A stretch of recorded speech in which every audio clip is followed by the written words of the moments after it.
He was fired before sunrise. A single notification telling him his Lyft account was permanently deactivated. No call, no warning, no appeal, just safety complaint. Decision final. The dashcam in his car was still blinking, recording the proof they hadn't even bothered to watch. A new message from Lyft, account permanently deactivated. Safety complaint. No explanation. No link to appeal. Just a gray button that said learn more. It led nowhere. Daniel stood still for a few seconds, phone in his hand, the hum of the fridge filling the silence. His uniform hoodie hung over a chair, keys on the counter. The air smelled like old coffee. He blinked, half thinking it was some temporary glitch. He refreshed the page. Same words. Permanently deactivated. He sat down at the table, careful not to make the chair squeak. His daughter's school photo leaned against a jar of coins. Rent was due next week. He opened his email. There it was again. The same sentence, same tone. Decision final. The kind of message no real person ever wrote. He tried to log in through the app, access denied. His driver rating, ride count, years of 5-star reviews, gone. Just a blank profile. He stared at the screen until the letters blurred. The sound of footsteps upstairs made him lock the phone and slide it face down. He poured the rest of yesterday's coffee into a mug, didn't heat it. The bitterness hit hard. He remembered the last ride. A woman, maybe late 20s, heavy perfume, slurring her words, correcting his route every 2 blocks. He'd said nothing except, "Ma'am, I'll just get you home safe." She'd laughed, said something about his accent. That was the night before. Now she'd filed a complaint. Daniel looked at the small red light on his dash cam through the window. It was still blinking, steady. He hadn't even uploaded the footage yet. He exhaled, long and quiet. The refrigerator clicked off. For a second, there was no sound at all, just the realization that he'd been erased by someone who barely remembered his name. He opened the support form and typed slowly, "I believe this is a mistake. Please review my dashcam recording." Then hit send. The reply came 5 minutes later. Decision final. He set the phone down and whispered to himself, not loud enough to wake anyone. They didn't even watch it. That afternoon, he sat in his parked car outside the grocery store where his wife worked part-time.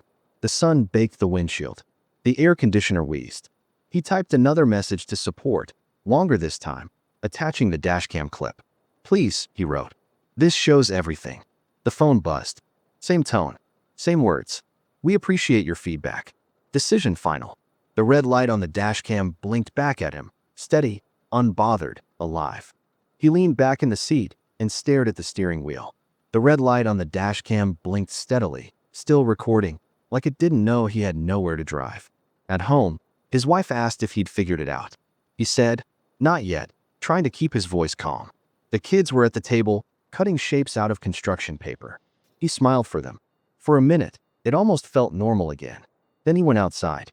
He sat in the car for a long time with the windows down. The neighborhood was quiet, only a dog barking somewhere down the street. He pressed play on the dashcam app. The video loaded. The footage showed exactly what he remembered. The woman's voice sharp and mocking, her words slurred. She snapped at him, called him slow, laughed at his accent. He heard himself answering once, flat and steady. "Ma'am, please put your seatbelt on." That was all. No anger, no shouting, nothing that matched her complaint. He watched the video twice, then 3 times.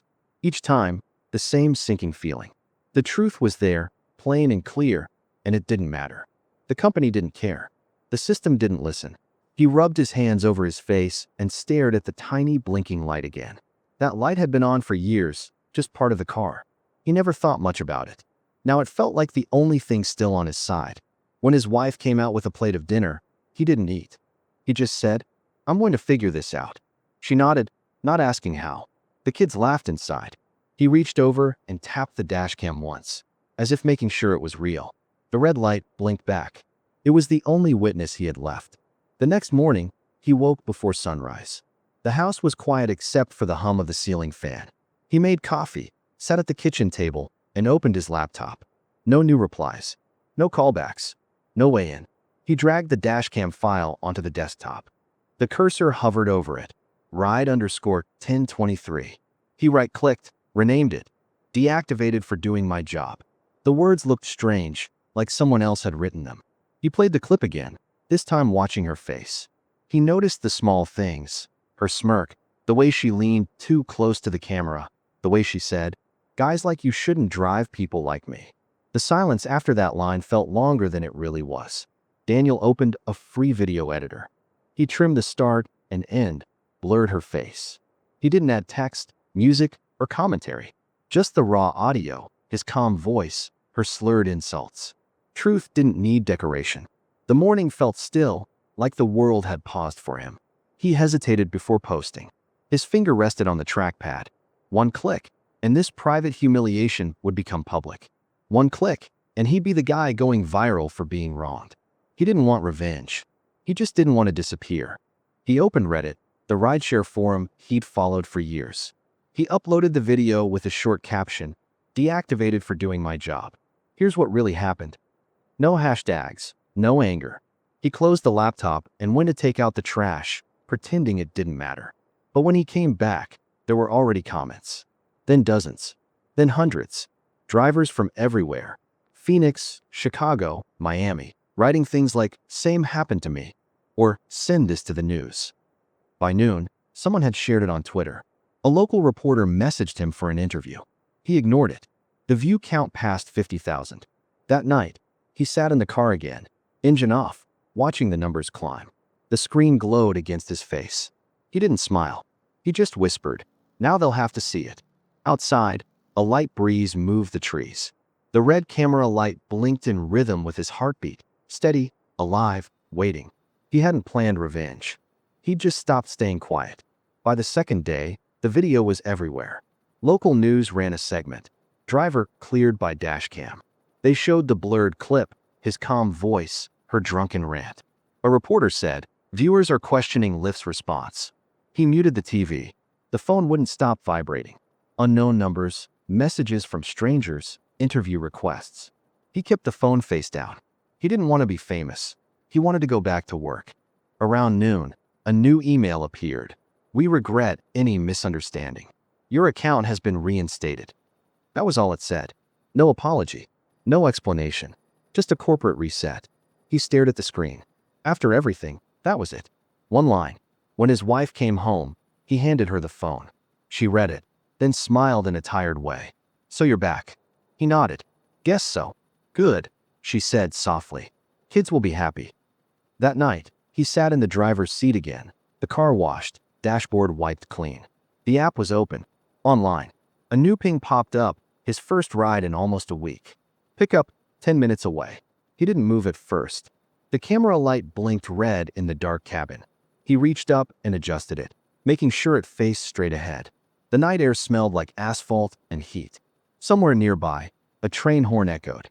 He drove toward the pickup point. Everything looked the same, the traffic lights, the turns, the empty streets, but it didn't feel the same. Something had shifted. He wasn't driving just for money anymore. He was driving because the truth was back in his hands.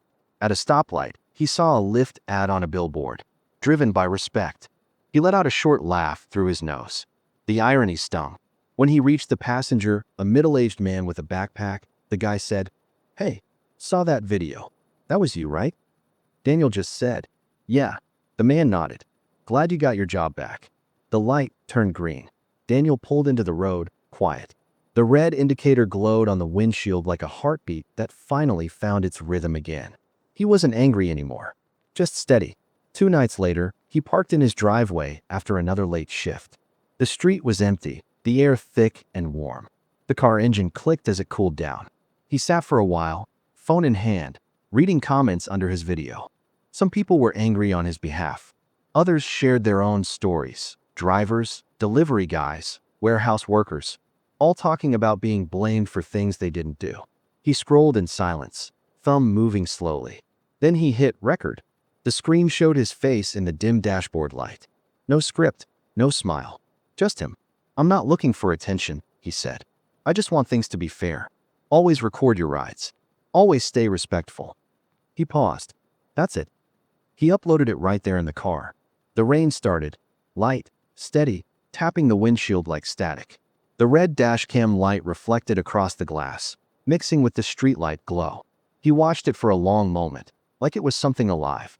Inside the house, He could see the faint shapes of his kids moving through the living room. His wife folded laundry on the couch. Normal life, still there, waiting.